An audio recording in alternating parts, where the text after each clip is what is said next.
Yo Lana, c'est Eric et voici votre lecture angélique pour la semaine du 18 au 24 janvier 2021.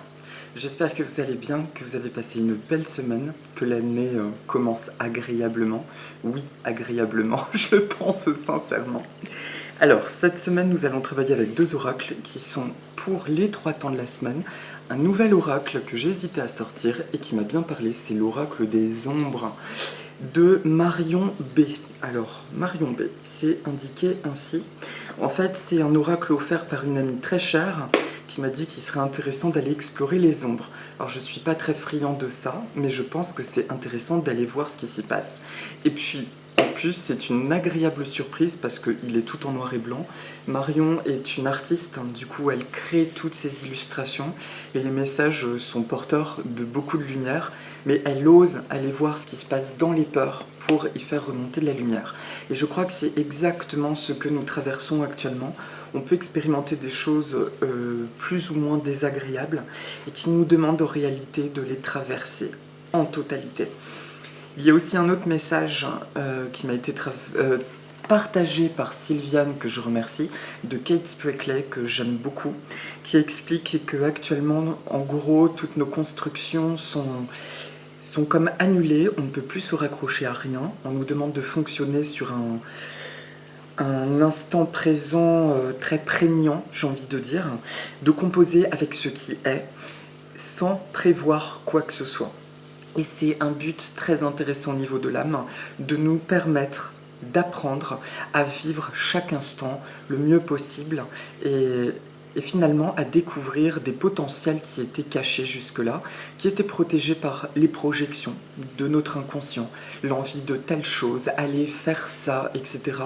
Et qu'on ne peut plus faire tout ça ou projeter quoi que ce soit, ça nous oblige à aller chercher d'autres qualités intrinsèques.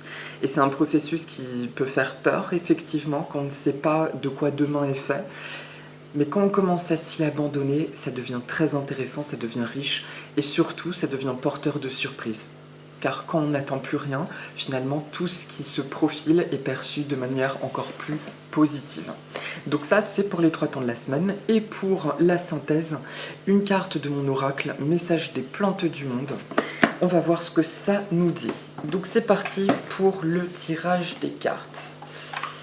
Donc pour les 3 temps de la semaine, je demande à toutes les sources d'amour et de lumière de m'envoyer un message clair s'il vous plaît pour le début de semaine.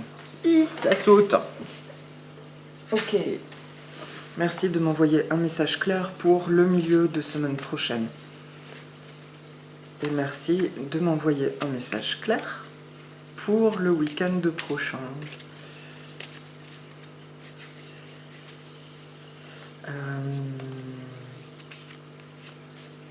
C'est marrant, c'est un jeu de cartes qui glisse beaucoup. Ok. Et pour les plantes du monde, merci à toutes les sources d'amour et de lumière de l'univers de m'envoyer un message clair de synthèse de la semaine prochaine. Perfect. C'est parti. Très bien, alors voyons voir ce que ça nous dit. Donc, le début de semaine prochaine, la carte qui ressort, c'est l'instinctive. Là, je vais un peu m'appuyer sur la base du livret. Que nous dit cette instinctive ? Alors, elle porte des cornes de bélier, représentation des pulsions instinctives et de l'énergie brute. Elle est indépendante et semble paisible, mais son apparence ingénue cache en réalité une personnalité puissante, voire violente. L'instinctive déborde d'énergie et de soif et a soif de liberté. Si elle vient à tomber dans le même jeu que la menthe, bon, c'est pas le cas. Attention tout de même à ne pas s'enflammer. L'instinctive nous conseille avant tout de rester maître de nos émotions et d'utiliser notre énergie à bon escient. Une énergie bien utilisée nous permettrait alors de créer un projet, une œuvre, un enfant, de prendre l'avantage dans une situation ou encore d'acquérir un certain pouvoir d'action et une grande autorité. Alors, ce que ça m'évoque tout de suite, c'est dans la continuité du message introductif, c'est que dans une absence de repères, je ne sais pas ce qui va être dit d'ailleurs au moment où j'enregistre la vidéo, en tout cas en métropole par le président, sur le collectif, etc. Ça me montre un contexte très très flou, encore plus flou même, et en même temps une envie d'évoluer, d'avancer. Et justement, le fait d'être connecté, centré en soi, on peut ressentir des impulsions, des élans, des envies de faire des choses, pour le coup, qui semblent hors normes par rapport à ce que nous ferions habituellement, peut-être un peu moins réfléchi, parce qu'on veut juste que ça avance. Alors, ça dit que c'est très bien si en début de semaine, nous ressentons ces élans-là. Ça nous demande en revanche de ne pas nous emballer, parce qu'on peut avoir une sensation de zéro limite, entre guillemets, c'est bon, on fait tout ce qu'on veut, mais en fait, ça nous demande simplement d'être attentif aux émotions sous-jacentes à ces actions. Est-ce que c'est bien quelque chose qui vient du cœur, un appel soudain de l'âme, ou est-ce que c'est quelque chose qui est en réaction avec un ras-le-bol, particulièrement un ras-le-bol, ou une réaction par rapport à quelqu'un, d'accord? Donc début de semaine, énergie vive encore, sentiment d'appel, d'agir dans le sens de quelque chose, c'est très bien, j'entends bien, c'est très bien, juste vigilance peut-être à ne pas s'emballer, à se demander ok, est-ce que je m'enflamme ou est-ce que c'est quelque chose qui est profondément juste? Je sens que ça, je dois le faire, ça vient de mon cœur et c'est l'action suivante à positionner. Tout simplement, voilà pour le début de semaine. C'est un oracle que j'aime dans le sens où je le ressens très direct. Le milieu de semaine, c'est le bâtisseur. Le bâtisseur. Alors toi, que viens-tu nous dire, s'il te plaît? Le bâtisseur. Je forge mon destin et je protège mon foyer. Alors pour la carte précédente aussi, il y avait une phrase. Le 15, pardon. Je crée ou je succombe. Voilà. D'où la justesse en tout cas de cet élément, pardon, cet appel de créativité. Début de semaine. Le milieu de semaine, je forge mon destin et protège mon foyer. Un homme d'âge mûr et aux traits abrupts brandit un marteau. Son outil est un symbole de puissance, de protection et d'activité. Le bâtisseur est fort et travailleur, il semble méconnaître l'état de fatigue. Cette carte révèle la force et les capacités nous permettant de modeler notre environnement. Ainsi donc, le bâtisseur indique qu'il nous est tout à fait possible, à force de patience et de dur labeur, de prendre notre destinée en main et de transformer nos désirs en réalité. Cette carte témoigne d'une grande énergie physique et créatrice, nous permettant de nous lancer et de mener à bien des projets importants.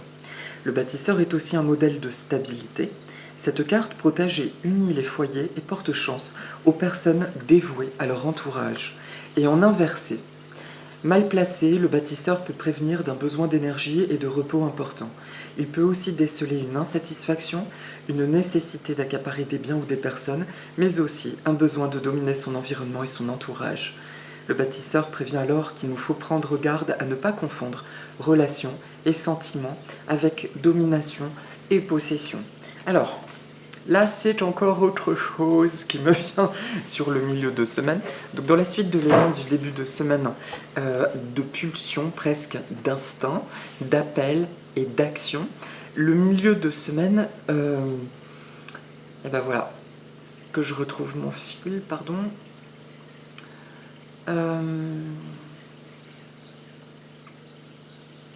Alors, c'est ça. J'entends d'être attentif à ne pas imposer aux autres, tout simplement, notre vérité dans certains aspects. Mais en parallèle, il y a ce truc d'observer, encore une fois plus spécifiquement, si nos actions ne sont pas en réaction par rapport à des relations. Quand je dis relation, ça peut aller bien plus loin, ça peut être une relation et une situation inconfortable, etc. D'accord? Mais je pense majoritairement qu'il s'agira de personnes. Et ça me dit aussi, donc, ça dit plusieurs choses. Donc, prenez pour le coup ce qui vous intéresse. Ça me parle également de lâcher toute forme de validation de l'entourage proche. Peut-être qu'il y a justement dans les élans instinctifs du début de semaine, des élans que nous ressentirions qui sont peut-être en lien avec des proches, mais comment dire, qui vont à l'encontre d'une autonomie et d'un sentiment de liberté. C'est presque pour faire plaisir aux autres, et c'est plutôt la notion de validation, parce que je doute peut-être de mon autosuffisance, de ma force intérieure et de ma puissance. Alors pourtant, la semaine dernière, on parlait vraiment pleinement de cette autonomie, etc. Bon, là, visiblement, on peut avoir une petite rechute. Et c'est important de rester centré, en tout cas, quels que soient les événements que nous traversons, de toujours être à l'écoute de notre pouvoir intérieur, de notre cœur. En jargon plus pratique, plus pragmatique, être connecté à son cœur, c'est être attentif que ce que nous faisons et nous nourrit avant toute chose, avant de pouvoir nourrir autrui, de se sentir bien avec soi, de prendre du temps pour soi.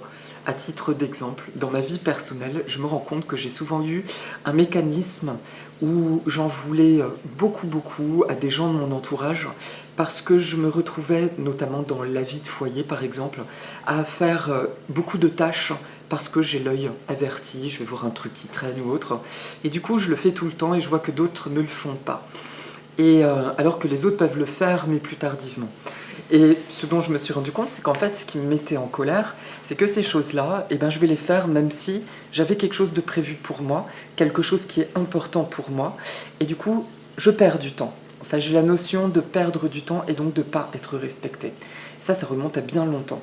Et puis un jour, j'ai eu cette révélation, j'ai entendu « Non, tu fais comme les autres, tu penses d'abord à toi, tu fais d'abord ce que tu as à faire, et si tu as le temps ensuite, tu le fais. Et si tu n'as pas le temps, bah, tant pis, tu le feras plus tard. » Et ça a solutionné tellement de choses. Et c'est à ce niveau-là, en tout cas, qu'un mécanisme aussi de reconnaissance s'est dissipé et que j'ai appris à mieux respecter ce territoire intérieur.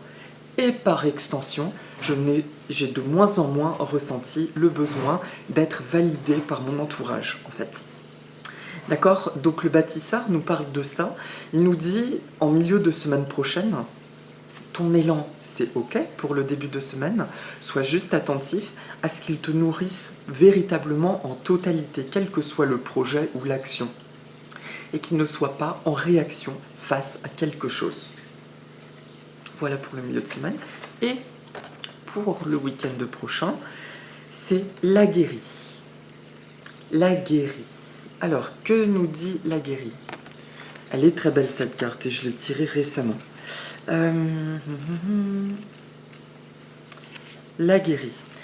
Elle a le regard fixé sur ses objectifs. Alors, sa phrase est « Je construis à force de détermination ». Elle a le regard fixé sur ses objectifs. Cette carte peut avoir une signification puissante si elle est posée avec le prétendant. La guérie porte sur sa tête la peau d'un lion dont les yeux brillants restent vifs et menaçants. Elle ne fait plus qu'un avec cet animal, ce symbole ultime de la force et de la puissance. En symbole positif, la guérie exprime une énergie débordante, la force de caractère, la détermination et le courage. Cette carte montre un caractère affirmé, que rien ni personne n'ébranle et qui peut faire face à n'importe quelle situation. Elle symbolise aussi la consolidation d'un projet et des décisions justes et judicieuses. La guérie incite à aller au bout de ses idées et de ses choix. Alors par cette carte, on a compris que clairement toute la semaine prochaine est portée sur la force personnelle, cet élan, cet instinct. Je pose des actions, j'y vais, puisqu'en fait je n'ai plus de repères pour poser des espèces de jalons, de projections.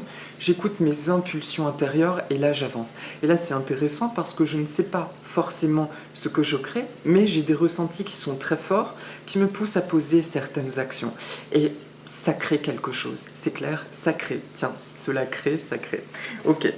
Et donc il y a cette puissance. Le week-end prochain m'évoque une notion de concentration, comme si c'est plutôt le milieu de semaine qu'on a à reparamétrer quelque chose, à bien ressentir que ça nous nourrit. Ça va peut-être passer en milieu de semaine par des recalibrages relationnels, des choses à dire, des choses à poser. Mais le week-end prochain, il y a un élan. C'est de nouveau, là il y a un élan qui enfin est concentré. On peut presque parler de semaine d'initiation. Début de semaine, j'ai un appel, je me sens presque fougueux, fougueuse. J'y vais, le milieu de semaine me tempère, il y a quelque chose qui m'arrête un instant. et me permet de me concentrer sur la légitimité, la justesse de ce que je veux. Et le week-end prochain, je trace ma route. Ça y est, ça y va. Quelle que soit l'action, d'accord? Il y a un autre truc que je voulais dire par rapport à la guérie. Alors j'ai autre chose qui me vient, mais c'est pas ce que je voulais dire. C'est quelque chose que je ressens dans le cœur, en tout cas le week-end prochain, évoque cette force nouvelle qu'on ressent au sein même de notre cœur. C'est non plus une force qui est liée à des actions avec des peurs, c'est ce que j'ai envie d'appeler la puissance de lumière, que j'ai pu évoquer récemment. À un moment donné, nous pouvons être dans la lumière, mais nous nous rendons compte que pour faire bouger les choses, bouger notre vie, bouger la vie, eh bien, ça peut nous demander d'être dans une posture de réajustement, en fait, de remettre les choses à leur place. Ça, c'est important. Je vous rappelle aussi par ailleurs, bien sûr, on attire ce que nous vibrons, donc si nous sommes parfaitement bien, logiquement, nous attirons des relations et des situations porteuses, mais on peut avoir des brèches et parfois avoir affaire à des rencontres désagréables. D'ailleurs, ça m'est encore arrivé, c'est pour ça que j'en parle. Et un commerçant qui m'a parlé très agressivement, et c'était injustifié, et j'ai bien senti qu'il y a un truc qui n'allait pas, qu'il était saoulé par son travail. Et en fait, il m'a tellement agressé, il m'a même pas dit au revoir. Il y avait une grande file d'attente et je lui ai dit un bonsoir, un au revoir, mais très fort, appuyé en fait. Et j'ai senti que pour le coup, il sortait pas de ma colère, il sortait de mon cœur, en mode tu te calmes maintenant. Et ça, c'est quelque chose que j'apprécie, de voir cette posture qui va sortir spontanément, qui est un réajustement. À un moment donné, c'est je connais mes limites, je sais ce que je mérite, je connais le respect aussi que je mérite, et donc je me positionne. Voilà, avec amour et justesse, mais ça passe crème. En tout cas, il m'a dit au revoir pour l'anecdote, et gentiment pour le coup. Voilà, donc la semaine prochaine nous fait apprivoiser cette force, cette grande puissance de lion qui, aujourd'hui, loge dans notre cœur. C'est ça que je ressens. Voilà pour la semaine. Et pour la carte de synthèse, la carte qui sort, c'est l'oignon. Alors l'oignon, je l'adore cet oignon. Libérez-vous de vos protections, vous êtes divinement guidés, n'ayez aucune crainte. Alors mon petit oignon. Alors son origine c'est l'Asie centrale, c'est ça que je recherchais. Même si son feuillage est abîmé ou sectionné, cette plante est capable de se reconstituer grâce à ce fabuleux organe de réserve qu'est le bulbe. N'ayez aucune peur car vous êtes divinement protégé. Vous avez vécu suffisamment de choses pour avoir développé votre intuition et vous éviter les situations négatives. Il vous suffit de demander de l'aide à vos anges, aux plantes ou à l'univers. Merci de me sentir en grande sécurité à l'intérieur comme à l'extérieur, et de me sentir protégée en toutes circonstances. Merci à l'univers, merci à l'énergie de l'oignon. Alors, bon, le message est clair, nous sommes très protégés, ça c'est un fait, et plus nous sommes centrés en réalité, plus nous sommes protégés. Ce qui n'exclut pas qu'on peut se sentir comme attaqué par moments, c'est un fait. Mais quand ça nous atteint, c'est qu'à un certain niveau, et oui, nous avons des brèches, peut-être parce qu'on a un processus de nettoyage, qu'à ce moment-là, il y a une espèce de mémoire qui remonte, ou une croyance, ou une brèche, puisque nous nettoyons énormément. Donc, première chose, si j'attire à moi la semaine prochaine quelque chose qui pourrait me mettre en doute, tout de suite, je me pardonne, j'ai rien fait de mal pour attirer ça, j'ai fait du mieux que je pouvais, donc déjà, je me dis, je m'envoie de l'amour, ok, et comment je peux faire pour retrouver mon centre? Une fois qu'on a fait ça, qu'on a retrouvé son centre, je vous rappelle entre autres l'équilibre, le 8 cosmotellurique que j'ai déjà cité dans d'autres vidéos. Vous pouvez par exemple visualiser une boule de lumière dans le cœur qui va sortir en laissant une traînée de lumière derrière elle, par l'épaule droite, remonter jusqu'au soleil. Elle se charge de l'énergie du soleil. Elle descend par l'épaule gauche, revient dans le cœur. Et puis elle va descendre dans la hanche droite, donc c'est en train de former un 8. et descendre au cœur de la Terre, se charger de la lumière du cœur de la Terre, remonter par la gauche, remonter par la hanche gauche et revenir dans le cœur. Et ainsi, l'énergie du cœur est chargée de l'énergie du soleil et de l'énergie de la Terre. Et on rétablit ce qu'on appelle l'équilibre cosmotellurique. Ça, c'est un exemple parmi d'autres choses. Utilisez les outils que vous utilisez habituellement pour vous réaligner. Ça peut être aussi, en cas d'urgence, la bulle de lumière blanche. Tout de suite, je me mets dans une bulle de lumière blanche et j'invite à ce que ça vienne me purifier de l'intérieur en totalité, que tout ce qui n'est pas amour et lumière soit transmuté en amour et lumière, ou soit renvoyé dans sa source d'énergie la plus juste, la plus appropriée, et dans toutes les directions de l'espace et du temps à l'infini, et que seules les énergies d'amour et de lumière puissent rentrer dedans. Voilà, ça peut être un exercice comme un autre. Mais l'oignon vient en tout cas nous rappeler que si nous voyons des agitations dans le monde extérieur, ce qui est probable, il faut rester, c'est très important de rester hors de ça, de rester connecté dans notre centre, dans notre cœur, là où tout va bien. Il y aura toujours des choses qui iront bien en nous. Et en ces temps tumultueux, d'apparence, c'est important de ressentir cet alignement à l'intérieur. Et vient par ailleurs nous rassurer d'une énergie rose et nous dire que oui, nous sommes bien protégés. Ne serait-ce que par le fait d'être conscient de ce qu'il se passe en nous et hors de nous. Ça nous permet de recalibrer les choses. Voilà. Merci à l'énergie de l'oignon. C'est terminé pour la guidance de la semaine. Et pour donc la petite méditation, je vais faire apparaître la Tillandsia juncea. Alors les Tillandsia sont les plantes qu'on appelle les filles de l'air, qui sont des plantes très connues, enfin vraiment de plus en plus. Elles sont, alors ce ne sont pas des bromélias, pourtant il me semblait, j'ai un doute, les broméliacées, non.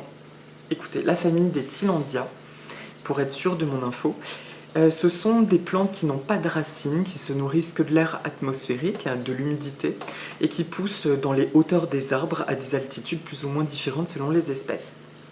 On les rencontre majoritairement en Amérique centrale et du Sud, au Mexique et aux Antilles. En l'occurrence, celle-ci, ce sont ses origines, la juncea, qui ressemble à une herbe. Pour info, la juncea se cultive très facilement. Elle a besoin d'avoir beaucoup de lumière par contre, pas forcément du plein sud mais près d'une fenêtre. Elle aime bien être dehors et être brumisée seulement toutes les 3 semaines. Et la technique d'arrosage des broméliacées, ce n'est pas de pchiter directement dessus, de prendre la plante dans une main, le pchit de l'autre côté et de lever le jet du pchit en hauteur pour que ça retombe sous forme de cloche sur la plante. Et on fait ça 2-3 fois et ça suffit, d'accord? Mais de toute façon, vous trouverez tout un tas d'infos sur les Tillandsia. J'en ai parlé il y a environ 2 ans. Et là, elle revient, la juncea, quand je l'ai photographiée, je lui ai dit « c'est toi qui veux venir, d'accord? Et qu'est-ce que tu as envie de nous transmettre ?» Et elle me dit « comme tu le vois, je comprends plus rien en fait, je comprends pas le monde forcément des autres plantes qui ont des racines et tout, moi j'ai pas besoin de ça, et je me développe avec l'air en fait. » Et ça m'a fait rire parce que c'était taquin de sa part, et j'ai ressenti ce message de je n'ai plus de repères autour de moi et c'est très bien. Je dirais peut-être pas que ça me plaît, mais je sens que ça me permet de découvrir des nouvelles ressources en moi qui étaient inimaginables par le passé et qui me permettent donc d'avancer autrement. Même si je ne vois pas la finalité de ce que je crée, je sens en revanche que ce que je suis en train de créer se positionne en profondeur, comme des piliers de mon être. Il y a quelque chose qui est en train de s'installer, de se mettre en place. Et la Tillandsia nous partage simplement ce message de légèreté, en mode, tu vois, même si tu n'y comprends rien, il y a toujours quelque chose qui se développe en toi. La nature se développera toujours. Et nous en faisons partie. Donc, quoi qu'il arrive, nous avons cet instinct de nous développer. Et même pas de croître, vraiment de nous développer et d'avancer. Voilà, merci à l'énergie de la Tillandsia juncea. Et donc, pour les affirmations positives, je vous propose de visualiser un cylindre d'énergie turquoise qui rentre dans le cœur. Et au fur et à mesure qu'il rentre dans le cœur, c'est comme si ça jaillissait de toutes parts et ça se déverse comme une cascade dans notre être, jusqu'à nous remplir. Et une fois que ça nous remplit, on peut appeler une combinaison dorée, visualiser une magnifique combinaison dorée. Et cette lumière turquoise à l'intérieur de tout notre être, de toutes nos cellules, en passant par cette combinaison, va devenir rouge comme du rubis, un beau rouge d'ancrage. Cette visualisation permet en fait de renforcer les aspirations du cœur et leur donner l'élan d'aller se déverser dans la matière. Et la couleur dorée, l'or, ça va être le rayonnement de soi. Donc, mes envies passent par mon rayonnement, mes envies du cœur passent par mon rayonnement et se concrétisent dans la matière. Voilà. Donc, on peut ressentir ce beau rouge rubis, vous pouvez même avoir la sensation que ce sont des rubis qui sortent carrément et qui se posent. Ce sont les concrétisations des envies les plus profondes, même celles pour lesquelles nous n'avons pas forcément encore conscience. Et nous allons répéter, dire, pardon, sublime. Tout va bien dans mon monde.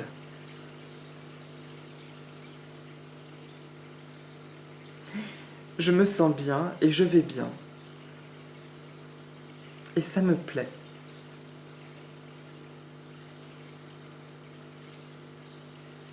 Je m'ouvre à toutes les transformations intérieures et personnelles qui me font grandir dans encore plus d'amour et de lumière.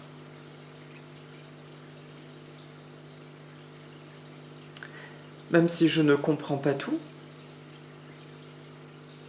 je suis dans un équilibre parfait entre mes émotions, mon âme supérieure,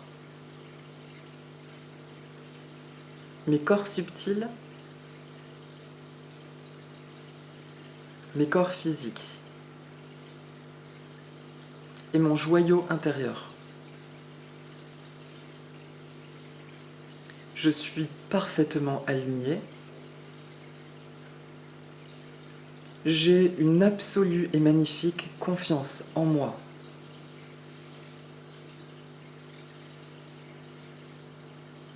Et je pense à répandre l'amour tout autour de moi.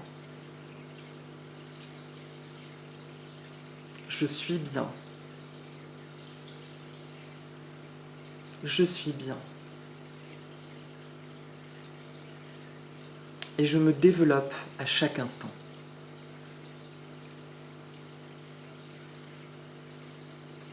Mes instincts sont parfaitement guidés par l'énergie de mon cœur. Et je suis ma propre validation. Je suis maître de ma vie. Je suis maître de ma vie. Je suis maître de ma vie. Merci à l'énergie de l'oignon.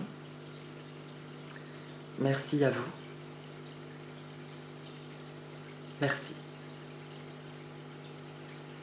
Voilà mes amis, c'est terminé pour la guidance de cette semaine. Je vous souhaite une très très agréable semaine. Et aussi pour finir, j'en profite pour vous rappeler, car j'ai reçu encore récemment des demandes. Il y a quelque chose peut-être qui n'est pas très clair sur mon site internet, si je fais des consultations ou qu'est-ce que je fais comme type de consultation. Je pratique des guidances individuelles et sous différentes formes en fait, et des soins, en plus du feng shui et de la géobiologie, sauf les orgonides sont en stand-by. Toutes les infos sont dans mon site internet et je précise aussi, pour les prises de rendez-vous, envoyez-moi un mail via mon site internet et pas via les vidéos ou via Facebook s'il vous plaît. Ce sera plus simple parce que ça m'évite d'aller à droite et à gauche pour m'occuper de ça. Voilà. En tout cas, je vous souhaite une très belle semaine, un bon début d'année plein de bonnes choses et écoutez vos instincts de lumière. Ce sera la phrase de la semaine. À très bientôt et si vous voulez, dites avec moi Aloha.